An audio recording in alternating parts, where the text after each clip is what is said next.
ఓం సాయిరామ్ శ్రీమాత్రే నమః. అమ్మ బిడ్డలందరికీ నమస్కారం అండి. అమ్మ దయ వల్ల అందరూ ఎక్కడున్నా కూడా సుఖంగా సంతోషంగా ఎప్పుడు కూడా అష్టైశ్వర్య ఆరోగ్య అభివృద్ధితో ఉండాలని చెప్పి అమ్మవారి తరపున నేను కూడా మనస్ఫూర్తిగా కోరుకుంటూ ఈరోజు ఈ వీడియో అనేది మొదలు పెడుతూ ఉన్నాను. ఈరోజు ఈ వీడియోలో అమ్మ సన్నిధి ద్వారా మనకు వచ్చినటువంటి సందేశం ఏంటి అంటే కనుక, తొందరపడి నేను చెప్పేటటువంటి సందేశాన్ని పూర్తిగా వినకుండా వెళ్ళకు. నేను ఈరోజు నీకోసమే ఒక శుభవార్తను తీసుకుని వచ్చాను. రేపటి రోజున అంటే ఈరోజు డిసెంబర్ 1 తర్వాత నీ జీవితంలో కని విని ఎరుగని అద్భుతాన్ని నువ్వు చూడబోతున్నావని అమ్మవారు అయితే ఈరోజు ఒక చక్కటి సందేశంతో అయితే మన ముందుకైతే వచ్చారండి. మరి అమ్మవారు మనకు చెప్పేటటువంటి సందేశంలో ఎటువంటి అర్థం ఉంది అనేది మనం అమ్మవారి మాటల్లోనే తెలుసుకుందామండి. వీడియో మొదలు పెట్టే ముందు ప్రతి ఒక్కరికి ఒక చిన్న రిక్వెస్ట్ అండి. ఈ సందేశం మీ అందరికీ మనస్ఫూర్తిగా నచ్చినట్లయితే తప్పకుండా మన వీడియోకి ఒక చిన్న లైక్ అయితే ఇవ్వండి. కొత్తగా మన ఛానల్ చూస్తూ ఉన్నారా, ఛానల్ని సబ్స్క్రైబ్ చేసుకుని సపోర్ట్ అయితే ఇవ్వండి. మీకు ఎటువంటి సమస్యలు కష్టాలు ఉన్నా నాకు కామెంట్ సెక్షన్లో తప్పకుండా కామెంట్ చేయండి. నేను అమ్మవారి గుడికి వెళ్ళినప్పుడు తప్పకుండా మీ పేర్లను చదివి అర్చన అయితే చేయిస్తాను. అమ్మవారి సందేశం ఎక్కడెక్కడో ఎంతోమందికి కనెక్ట్ అవుతూ ఉన్నాయని చెప్పేవాళ్ళు ఎంతోమంది ఉన్నారు ఫ్రెండ్స్. మరి అమ్మవారి ఆశీస్సులతో మనందరికీ కూడా ఎంతో నమ్మకమైనటువంటి సమస్యలు తీరుతూ ఉన్నాయని చెప్తూ ఉన్నటువంటి వారు ప్రతి ఒక్కరూ కూడా ధన్యవాదాలు తెలుపుకుంటూ ఉన్నాను. అమ్మవారు మన కోసమే కదండి ఏది చెప్పినా కూడా చేస్తూ ఉంటారు. మనం తప్పకుండా అమ్మవారి మాటలను నమ్మకంతో 100కి 1000% కనెక్ట్ అయ్యాము అంటే కనుక ప్రతి ఒక్కరికి కూడా అమ్మ చెప్పే దానిలో అర్థం పరమార్థం మనకు అర్థమయ్యే తీరుతుంది. మన జీవితంలో మనం ఎటువంటి సమస్యలు అనుభవిస్తున్నా సరే, అది ఎటువంటి సమస్య అయినా కూడా కానీ అమ్మవారి ఆశీస్సులతో తప్పకుండా ఆ సమస్యల నుంచి మనకు పరిష్కారం అనేది దొరుకుతుంది. ఎటువంటి సమస్యలు ఉన్నా సరే కానీ మీకు అమ్మవారు పరిష్కారం తప్పకుండా దొరుకుతుంది. ఇప్పుడు అమ్మవారి సందేశం విందామా? మరి నేను చెప్పేటటువంటి ఈ సందేశాన్ని మనసు పెట్టి విను. అలాగే నేను ఏమి చెబుతూ ఉన్నాను అంటే నీ మనస్తత్వం ఎంతో గొప్పగా ఉంటుంది.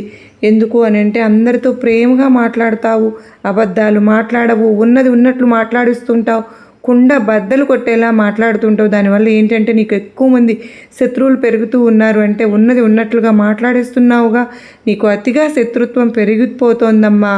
ఇప్పుడు ఈ కాలంలో ఎలా ఉండాలి అంటే కనుక ఎంతో తేనె పూసినటువంటి మాటలలాగా ఎంతో చక్కగా ఇతరులను సంతోషపెట్టే విధంగా అసలు పొడిచినా పడవనట్టు ఇంత మంచి మాటలు చెప్తూ తీయగా పలికేటటువంటి మాటలు చెప్తూ ఉంటేనే మంచివారు. మనం వారి మంచి కోరి వారు ఏదైనా నష్టపోతారేమో అని మనం కటువుగా మాట్లాడి వారిని సరైన దారిలో నిలబడితే మాత్రం మనం చాలా చెడ్డవారం అవుతున్నాం. కలికాలం అలానే ఉంటుంది. మీరు అసలు ఏ విధమైనటువంటి భయాన్ని పెట్టుకోవద్దమ్మా. ఎందుకంటే శత్రువులు అయ్యి కొంతమంది మీ నుండి కూడా దూరం అయిపోయేటటువంటి ఎంతోమంది ఉన్నారు కదా. వారు నీ నుంచి దూరం అయిపోయినప్పుడు నీకు అనిపిస్తూ ఉంటుంది కదా, నేను వీరిని ఎంతగా ఇష్టపడ్డాను కానీ నన్ను ఇష్టపడలేకపోతున్నారు. అసలు నేను సరైన వాక్యాలను సరైన మాటలను వీరికి చెప్పాలని ఎంత ప్రయత్నించినా నా మాట ఎందుకు వినడం లేదు అని లోపలే మీలో మీకే ఒక రకమైనటువంటి ప్రశ్న అనేది మీరు తప్పకుండా మీరు ఏర్పరచుకుంటారన్నమాట. మంచి చెప్తుంటే వారు చెడుగా గ్రహిస్తున్నారు. వారు ఎంతో నష్టపోయిన తర్వాత వారు తప్పకుండా మీరు అనుభవంలోకి వస్తారన్నమాట. అంటే నిజంగా ఇలా మేము ఇతరులు చెప్పిన మాట వినింటే ఈరోజు ఈ సంతోషంగా ఉండేవాళ్ళం కదా అనేటటువంటి ఒక భావన అనేది వారికి తప్పకుండా కలుగుతుంది. ఈ ఒక్క విషయాన్ని నువ్వు గుర్తుపెట్టుకుంటే చాలు. నువ్వు నాకు తెలుసు ఎంత బాధను అనుభవించావో, ఎన్ని కష్టాలను చవిచూసావో, నువ్వు ఎంత బాధపడ్డావో నాకు తెలుసు. ఏ పని చేసినా ఎన్నో నిందలు ఎదుర్కొన్నావు. జీవితంలో డబ్బును బాగా సంపాదించుకోవాలనుకున్నావు కానీ నువ్వు కన్న కళలన్నీ నిజం కాలేదు. అందువల్ల చాలా నిరుత్సాహపడిపోయి ఉన్నావు. నీకు నచ్చినవన్నీ కూడా వదిలిపెట్టావు కదా నీ వారి కోసం. అలాగే నీ గురించి పట్టించుకునే వాళ్ళే లేరని ఎంతగానో బాధపడుతూ ఉంటావు. ఎంతమంది నీ చుట్టూ ఉన్నా, ఎంతమంది బంధువులు ఎంతమంది స్నేహితులు నీ చుట్టూ ఉన్నా, నువ్వు ఇష్టపడినటువంటి వ్యక్తి నీ పక్కన లేనప్పుడు ఆ పొందేటటువంటి బాధ నేను తప్పకుండా అర్థం చేసుకోగలను. అందరూ ఉన్నా ఇక ఒంటరి జీవితాన్ని నువ్వు గడుపుతున్నావని నాకు తెలియదా? ఇక నీ కుటుంబము బరువు బాధ్యతలు అన్నీ కూడా చాలా ఎక్కువగా ఉన్నాయి. వారి కోసం నువ్వు ఆహార్నిశలు కష్టపడుతూ ఎప్పుడు కూడా ఇలా బాధను అనుభవిస్తూ ఎప్పుడు కూడా జీవితాన్ని చాలా మదన పడేలాగా చేసుకుంటూ వస్తున్నావు. అసలు నీకున్నటువంటి కష్టం నీకున్నటువంటి బాధ ఎవరికీ ఉండదని అపోహపడుతున్నావు. కానీ ప్రతి ఒక్కరికి కూడా బాధలు, కష్టాలు, ఎన్నో రకాలైనటువంటి సమస్యలను ఎదురు చూస్తూ ఉన్నటువంటి వ్యక్తులు ఈ ప్రపంచంలో ఎంతోమంది ఉన్నారు. నీవు కుటుంబ బరువు బాధ్యతలు నీకు చాలా ఎక్కువగా ఉంటున్నాయి. వారి కోసం అహర్నిశలు ఎప్పుడు కూడా కష్టపడుతూనే ఉంటున్నావు. అయినప్పటికీ కూడా నాకు మంచి జీవితం ఇవ్వడం లేదని చెప్పి కుమిలిపోతూ ఉన్నావు కదా. చూడమ్మా, ఈరోజు నువ్వు వినబోయేటటువంటి శుభవార్త ఎలా ఉంటుందంటే నీ దిశనే మార్చేటటువంటి శుభవార్త అన్నమాట. అది ఎలాంటి ఆటంకం ఈరోజు నీకు రానే రాదు. చేయాలనుకున్న అది నీకు తప్పకుండా విజయాన్ని ఇస్తుంది. డబ్బు పరంగా అయితే చాలా బాగా కలిసి వస్తుంది. ఈరోజు ఇంట్లో కూడా డబ్బు పెరిగేటటువంటి సూచనలు నీకు ఎక్కువగా కనిపిస్తున్నాయి. నువ్వు పడినటువంటి కష్టానికి తప్పకుండా, శ్రమకు నీకు తగినటువంటి గుర్తింపు, ఫలితం నీకు తప్పకుండా వస్తుంది. నిన్ను ఎవరైతే అవహేళన చేశారో, ఎవరైతే నువ్వు పనికిరావు, ఏ పనికిను అని బాధపడి నిన్ను హింసించారో అటువంటి వ్యక్తులే నీకు తప్పకుండా నిన్ను చూసి అంటే అటువంటి వ్యక్తులే నీ గురించి గొప్పలు చెప్పుకునేటటువంటి రోజు వచ్చే తీరుతుంది. నేను తీసుకొస్తాను అని నీకు మాట ఇస్తున్నాను. నేను నా మాట నిలబెట్టుకునే తీరుతాను. నీ దుర్గమ్మ చెప్పేది నీకు చెప్పేటువంటి ప్రయత్నం అయితే నీ కుటుంబంలో ఉన్నటువంటి ఇబ్బందులు తొలగిపోవడం నీ కళ్ళారా నువ్వు చూస్తావు. ఆర్థిక పరంగా కూడా నీకు చాలా బాగా కలిసి వస్తుందని ఉంటుంది. ఇంట్లో కూడా సంపదలు రెట్టింపు అయ్యేలాగా నేను చేస్తాను. ఇక ఆగిపోయినటువంటి పనులు పూర్తి చేసేలాగా నేను చేయబోతున్నాను. నీ జీవితంలో కొన్ని మార్పులు రావడం నువ్వు తప్పకుండా చూస్తావమ్మ. కష్టాల నుండి నీకు విముక్తి లభిస్తుంది. నీకు పట్టినటువంటి దరిద్రమంతా కూడా పూర్తిగా తొలగిస్తాను. తెలివితేటలు, ధైర్యం ఇవన్నీ నీకు ఎక్కువగా ఉన్నాయి. కానీ ఏ పని చేసినా ఎక్కడ ఎలా ఉండాలనేది కూడా నీకు బాగా తెలుసు.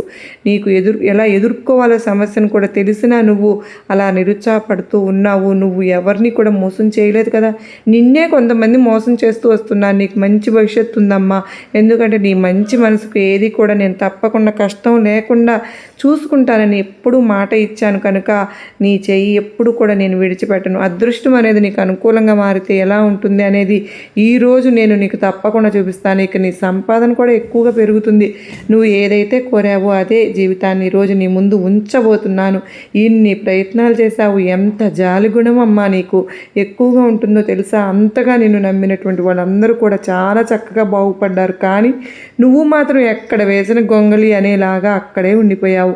ఎవరి సహాయము తీసుకోకుండా, కనీసం నీ సహాయం అందించే వాళ్ళు కూడా లేకుండా ఈరోజు నిన్ను ఎవరు పట్టించుకుని రోజు మిగిలిపోయారు. కనుక నేను అన్ని దారులు తెరిచాను. దుర్గమ్మ, నేను ఎప్పుడు కూడా నిన్ను ఏది అడగలేదు నా జీవితంలో. మరీ కోరి నాకు ఇది కావాలి అని వెంటనే నాకు ఇవ్వండి, నేను సంతోషంగా ఉంటానని ఎప్పుడు కూడా అడగలేదు. ఉన్న దాంట్లోనే తృప్తిగా ఉన్నావు. ఉన్న జీవితాన్ని సంతోషంగా అనుభవిస్తూ ఉన్నావు. మరి నాకెందుకమ్మా దుర్గమ్మ ఈ కష్టాలు? నా మీద పగబట్టినటువంటి కష్టాలు ఏంటి?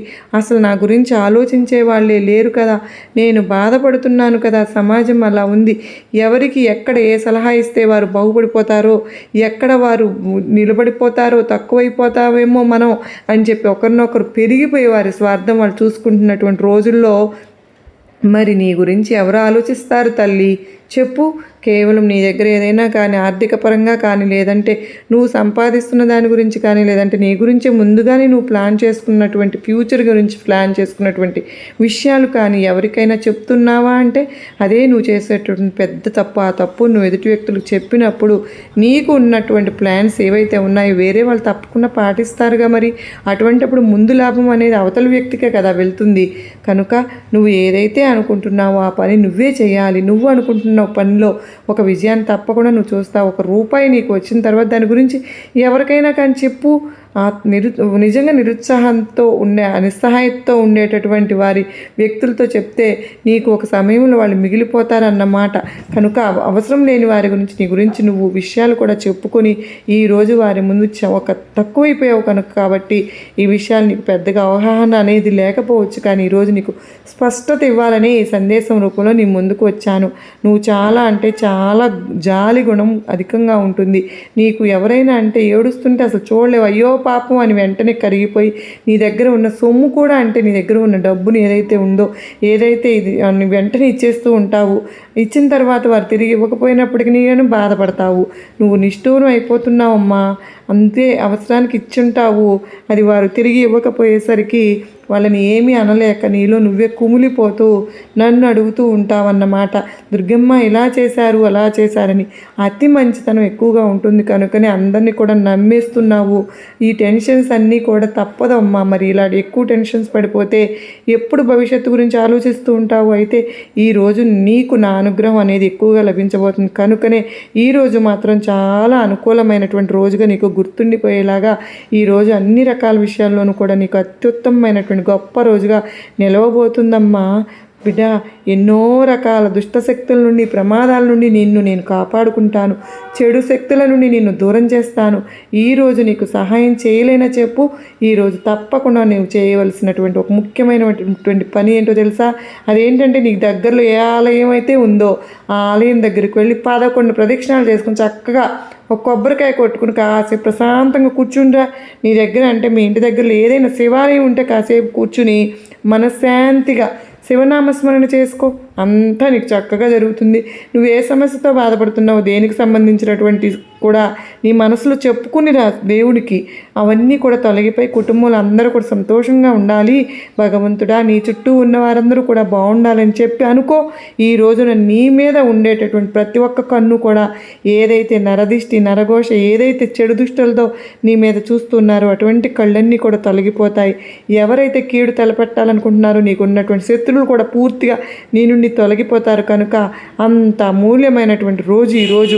ఇక నీకైతే నువ్వు చేసేటటువంటి పనుల్లో ధనలాభం కలుగుతుంది. కనుక ఇంత పెద్ద మంచి అవకాశమే కదా, ఈ అవకాశాన్ని అయితే అస్సలు వదులుకోవద్దు. ఇక 11 తమలపాకులను పూజ గదిలో పెట్టుకో.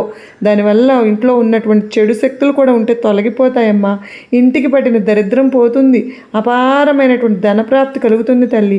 నీ మీద ఎవరికైనా కుళ్ళు కుతంత్రాలు చేపట్టినా కూడా అవన్నీ కూడా తొలగిపోతాయి. కనుక నేను చెప్పినటువంటి ఈ చిన్న పనులన్నీ కూడా నువ్వు తప్పకుండా చేసుకో. నీకు అంతా కూడా మంచే జరుగుతుంది. ఈ దుర్గమ్మ ఏది చెప్పినా కూడా అంతా మంచిగా చెప్తానని అనుకో. కనుక నీకు అన్ని రకాలుగా మంచి సౌకర్యం, అలాగే శ్రేయస్సు, కుటుంబ సౌఖ్యం ఇవన్నీ కూడా ఈ రోజు నుండి మొదలవబోతున్నాయని చెప్తూ ఉన్నాను. సమాజంలో గౌరవం కూడా నీకు తప్పకుండా రెట్టింపు అయ్యేలాగా చేస్తాను. ఇక నుంచి సంతోషకరమైనటువంటి జీవితం నీకు లభించేలాగా చేస్తాను. కనుక తొందరపడి ఎటువంటి నిర్ణయాలు తీసుకోవద్దు. అతిగా ఆవేశము పడవద్దు, అతిగా ఆలోచించనవద్దు, అతిగా కోప్పడవద్దు, ఎవరి మీద అలగనవద్దు. ఎంత కష్టపడినప్పటికీ నీ తొందరపడి ఏ ఆలోచన నీ మనసులో చేస్తున్నావు అని నాకు తెలియదా? కానీ భగవంతుడు ఇచ్చినటువంటి ఈ జీవితాన్ని, శరీరాన్ని వృధాగా మన జీవితాన్ని మధ్యలోనే ఆపేస్తే కొన్ని కోట్ల సంవత్సరాల వరకు ఆ కర్మఫలం మనల్ని వెంటాడుతుంది. ఇలాంటివి కొన్ని కోట్ల జన్మలు ఎత్తి మరి మనం అనుభవించవలసినటువంటి పరిస్థితి ఏర్పడుతుందమ్మా. కనుక ఈ జన్మలోనే ఏదైనా కానీ ఉండి మనం సాధించి తీరాలి. ఆ తరువాత ఈ జన్మను సార్థకం చేసుకోవాలి. కనుకనే నీ జీవితంలో ఏ లోటు లేకుండా నేను చూసుకుంటానని ప్రమాణం చేశానుగా. కనుక నీకు అన్ని విధాలుగా మంచి చూపిస్తానని అమ్మవారు మనకి సందేశం ద్వారా తెలియపరిచారని. సందేశం నచ్చితే తప్పకుండా సబ్స్క్రైబ్ చేసుకుని సపోర్ట్ అయితే ఇవ్వండి. మీరందరూ కూడా అమ్మవారి కృపకు కరుణ కటాక్షం మన కుటుంబ సభ్యులందరూ ఉండాలని మనస్ఫూర్తిగా ఆ తల్లిని వేడుకుంటూ మరో చక్కని అమ్మవారి సందేశంతో మరలా కలుసుకుందాం ఫ్రెండ్స్. అంతవరకు నమస్కారం అండి. ఓం సాయిరాం. శ్రీమాత్రే నమః. సర్వే జనా సుఖినో భవంతు. లోకా సమస్త సుఖినో భవంతు.